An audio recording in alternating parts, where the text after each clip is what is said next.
More than just an animated series, it was an animated declaration of what animation could be and what it could do. Beautiful and grotesque, it was conceived by a man begging for an escape from making babies just a few years after he helped plot the death of Optimus Prime. Hi, I'm Dan Larson, and this is the history of Eon Flux.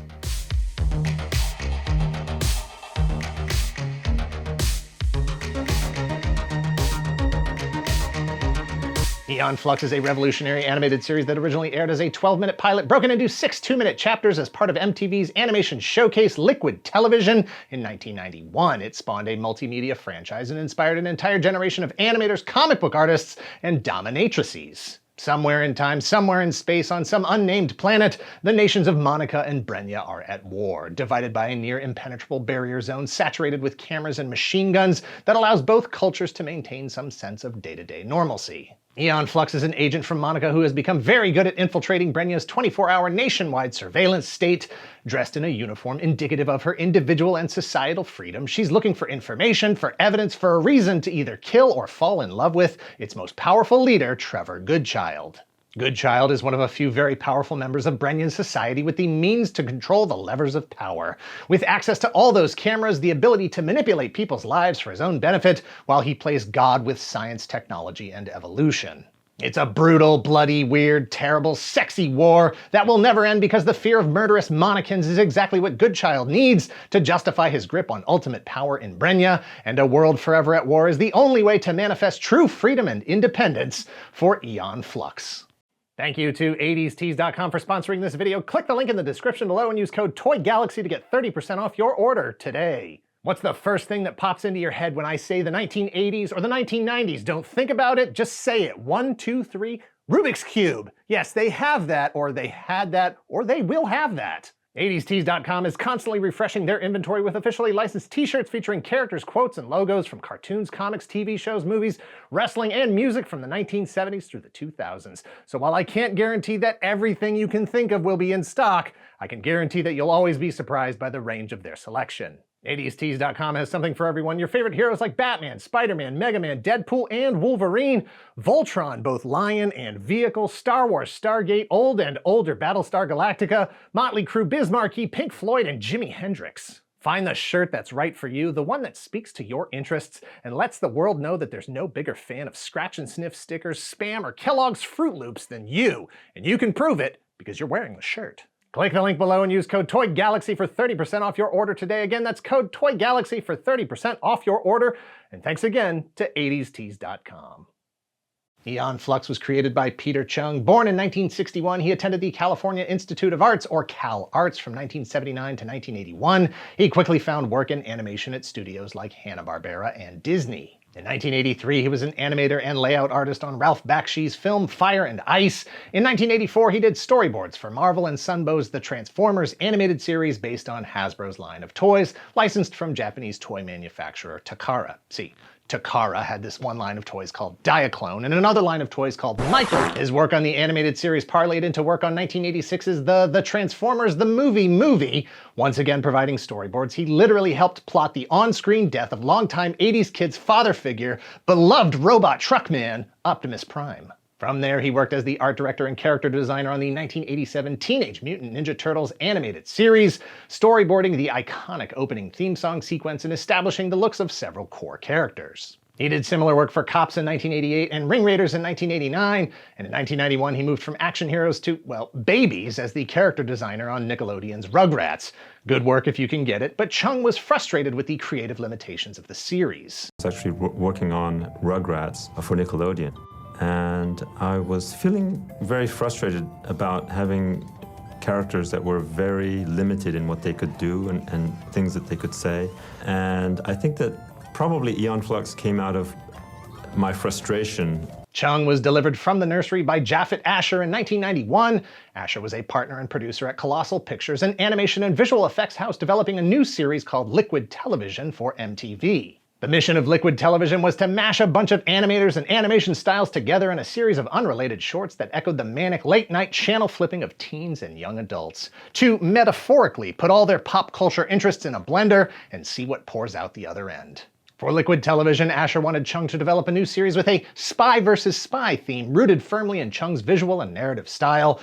As a late-night cable series targeting teens and young adults, Chung recognized that the usual limitations of standards and practices wouldn't apply, giving him room to push the limits of character design, action, storytelling, editing, and anatomy, a freedom he didn't have on Nickelodeon. Chung's spy versus spy project began as a set of rules he set for himself. It was, as he put it, a process of elimination. He didn't want to create the kind of character that was already so prevalent in mainstream media: comic book superheroes like Spider-Man or the X-Men, movie heroes like Batman or the Ninja Turtles. His new hero would not be, quote, an ideologue, a patriot, or a crime fighter, no one giving her orders, no family, no assumptions. He challenged himself and the audience to engage with a character that didn't come with any of the expected narrative cues as to who she was, what her motivations were, and how she or her mission could be compromised. To do that, he made sure that Eon was never depicted as having a family. No pre-existing romantic connections, no family or friends for the villains, if they even are villains, to take as collateral, no sentimental possessions. She was to be judged purely on her actions. Heck, the series didn't even have dialogue for the first 2 seasons. No, plop, we'll come back to that.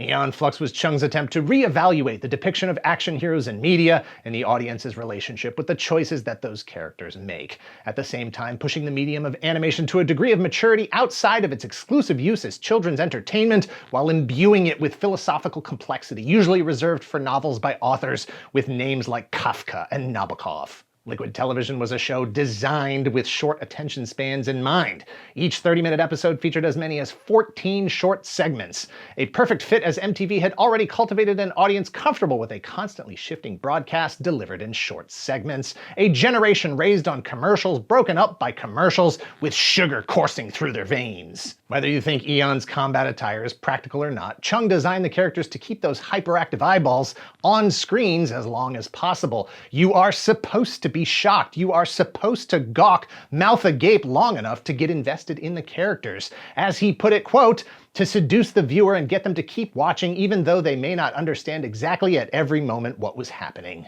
Eon Flux was originally intended only to be the name of the series, a point driven home by, spoiler alert, the death of the main character at the end of the first season. Whether Chung liked it or not, it stuck as the name of the main character for fans and for MTV, who wanted her, Eon, back. Eon Flux, the Herodotus file, the new book. Eon Flux, leather-clad mercenary, Monican agent on a mission, lover and nemesis of Trevor Goodchild, assassination, seduction, domination, modeling. Intercept the book, read it, digest it. A book filled with pages of conspiracy, confidential data, illicit correspondence, half-truths, and total lies. From now on, I will hide nothing. Acquire the book, Eon Flux, the Herodotus file.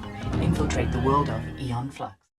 It took a total of 6 months to go from conception to delivery of season 1, a month for writing, a month for character and world design, 2 months for storyboarding, and 2 months for the actual animation to be produced. The result was a 12-minute short broken into 2-minute chapters, aired 1 chapter per episode of Liquid Television through June of 1991.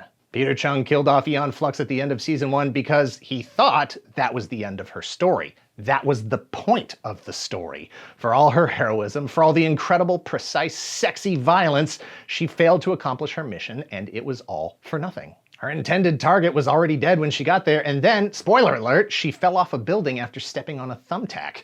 Mission Control destroyed her body, her residence, and any evidence that she or her mission ever existed. It was unexpected, subversive, and exactly what Chung wanted. But MTV wanted more. More Liquid Television, more Eon Flux, and not just more of her world, but more of her. Liquid Television was renewed for a second season of 10 more episodes. For Eon Flux, that meant 5 new standalone episodes running 5 minutes each. The extended runtime of each chapter meant that it wasn't featured on every episode of Liquid Television, and for Chung, it meant he had to find a way to bring her back. Or not. Chung felt no need to explain how or why she was back, and in fact leaned into her dying, which, spoiler alert, she does at the end of all 5 episodes of season 2. Part of the draw for the viewer becomes, how is she going to die this time? Chung never felt like it was a narrative conflict because to him it wasn't. The existence of Eon Flux as a character and a series was a creative experiment. The response to the Liquid Television segments was so strong that MTV gave Eon Flux her own series, 10 22-minute episodes that aired independent of Liquid Television from August to October of 1995. That presented Chung with a whole new set of creative challenges. Even at 5 minutes, the episodes were still short enough to pack them chock full of action, suspense, violence, weird stuff, and still practically no dialogue. That wouldn't hold up for a full season, and not for nothing, but he was going to have to address the fact that she was dead. Again. And again. Season 3 expanded the Eon Flux production crew, most significantly with the addition of directors, writers, and even voice actors. Through seasons 1 and 2, the only two actual words spoken by Eon were no in season 1 and plop in season 2. And while that worked for the 12 total minutes of season 1 and the 25 total minutes of season 2, that would have to change significantly for season 3. Man alive, good child, you give me the hinks. In season 3, Eon Flux was played by Denise Poirier, who was previously on an episode of Seinfeld and basically very little else. Trevor Goodchild was played by John Rafter Lee, who is the only person involved in the series to pronounce Eon as Aeon. So, if you want to pronounce it that way, technically it is correct. It's like Magneto and Magneto, they're both right. The longer form episodes meant more room to develop Eon and Trevor as characters, the dynamic of their relationship, and the world they live in. It meant that Eon couldn't die at the end of every episode without some kind of explanation if the viewer was going to stay invested through the entire season. While it's not part of the series, the spirit of Eon Flux returned in a Diet Pepsi commercial directed by Peter Chung that originally aired during the Super Bowl in 1996. Titled Something Wrong, it starred Cindy Crawford and Malcolm McDowell as the Pepsi Universe versions of Eon and Trevor.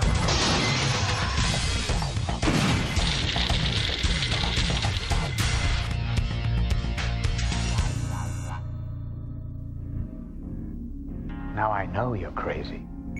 No. Now you know what I want. By the way, clean up this mess. Fast forward 9 years to 2005, a movie was released by Paramount Pictures called Eon Flux, a live-action adaptation that managed to disregard what even the most casual observers would consider key elements that make Eon Flux, Eon Flux. Furthermore, it managed to disregard Peter Chung. Directed by Karen Kusama, it starred Charlize Theron as Eon, Martin Chokash as Trevor Goodchild, and Sophie Okonedo as Sithandra, a character who appeared in the previously mentioned Season 3 episode A Last Time for Everything. On the TV series, she's called Scaphandra, but you can tell it's the same lady because they both have hand feet. The box office was not good. It only earned $52 million against a budget of around $60 million. But ticket sales aren't the only measure of a film's success. Let's see what star Charlize Theron had to say about it in an interview with People magazine in 2022. Quote, "This is going to sound so poor me, but I do feel like sometimes as women we get one shot, and I knew that Eon Flux was going to be a fucking flop.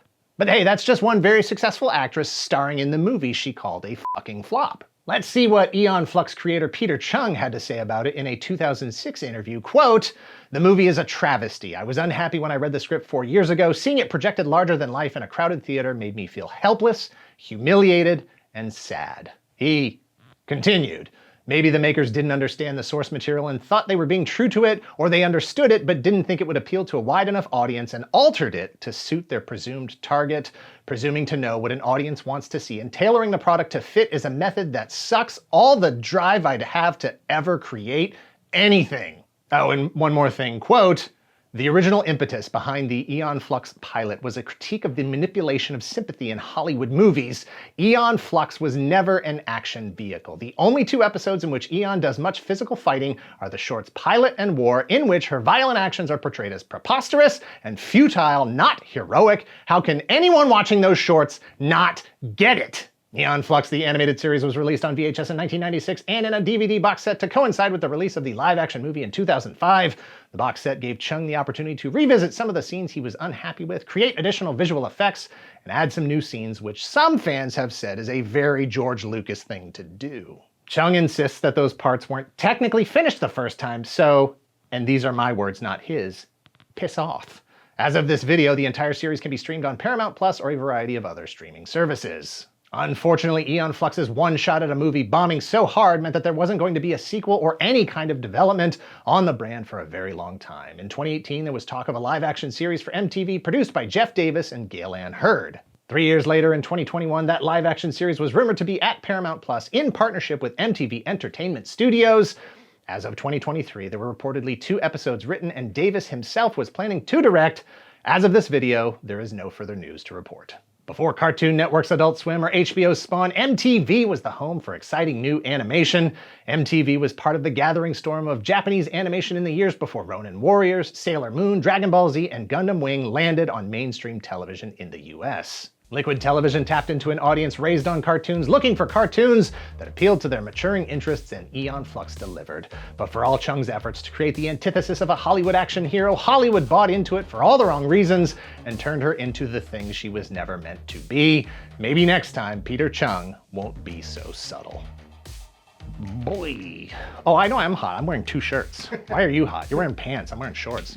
Thanks for watching. Please hit like, hit subscribe if you're not already a subscriber. Thank you very much to those of you who already are. If you're in the position to help the channel grow, please visit our Patreon at patreon.com/toygalaxy. Several different tiers to address your specific Secret Galaxy content needs. Check out our new Secret Galaxy merch shop at secretgalaxy.shop. All merchandise is physically in stock and ready to ship. Links to all this in the description below, and let us know in the comments down below if you watched Eon Flux on Liquid Television, or if it was something you discovered later. I regret that I no longer own the video cassettes that I taped episodes of Liquid Television on. I know, I was a huge fan of Eon Flux and stick figure theater and couldn't bear to miss an episode. That said, I only recently, like this week, found out that there was a whole season of full-length Eon Flux episodes. I guess I was exactly the right demographic for Liquid Television having an attention span of at most 4 minutes or less. I shouldn't be surprised that I live here, now, on YouTube. Cut.